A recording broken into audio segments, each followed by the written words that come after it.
Good afternoon. My name is Jonathan Peacock, and today I want to bring your attention to the need of college athletes to be paid. Many billion-dollar corporations profit off of college athletes every year, whether that be through TV ratings, funds received from ticket sales, etc. But the college athletes do not receive compensation for any of this. Now, being a college athlete myself, I can understand the financial toughness that may go into the typical college athlete's life, whether it be paying for school, outside things such as an apartment, necessary food, travel, you name it.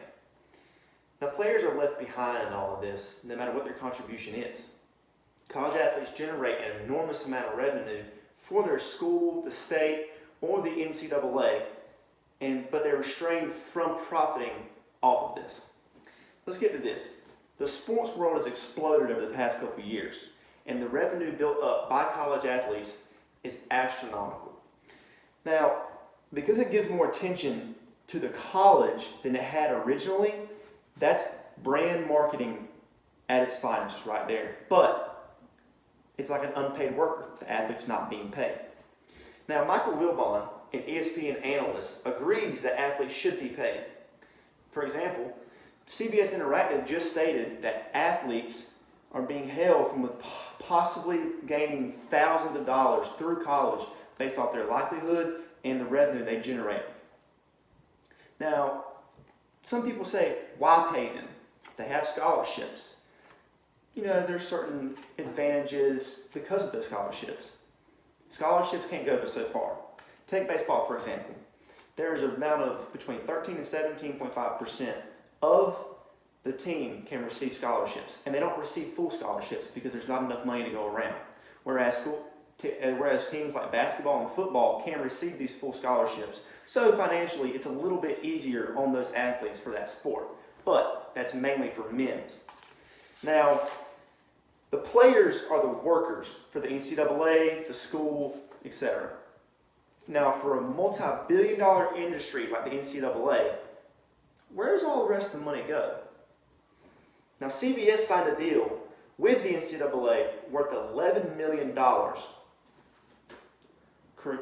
Correction, $11 billion.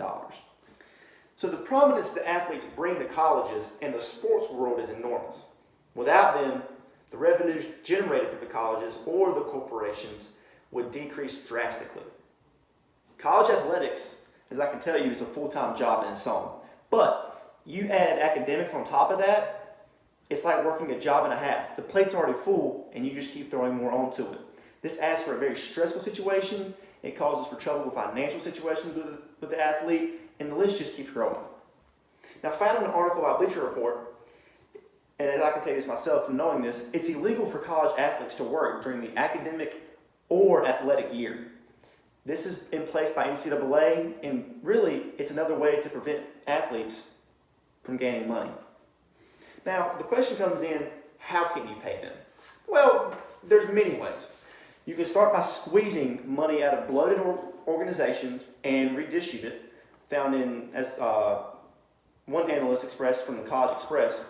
He also gives the idea of taking athletic directors' salaries that are bloated and reducing them, but you can disperse the excess money to the players. University stipends come from the overall, and the athlete is able to get for each sport can get the exact same amount. That way it's all fair. But you can also allow athletes to benefit from sponsorship deals because everyone has a sponsorship deal in place for athletics. But there's a counter argument to that. Sports that more money should be paid, example for football, basketball, you think they should get more money in return because of how much money they generate. Also, corruption could occur, which is found by Jonathan Chait from The Intelligencer. Yeah, things can get tricky. People can end up getting more money than they should, or some more illegal things can be involved with that.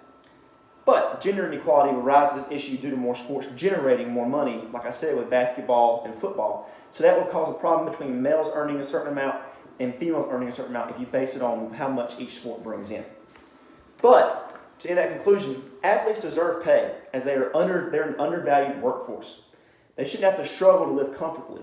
Think to yourself, how much do you enjoy college sports, whether you watch it in person, on TV, or online? And ask yourself, is it fair Is it fair for them to perform for you and receive no compensation in return?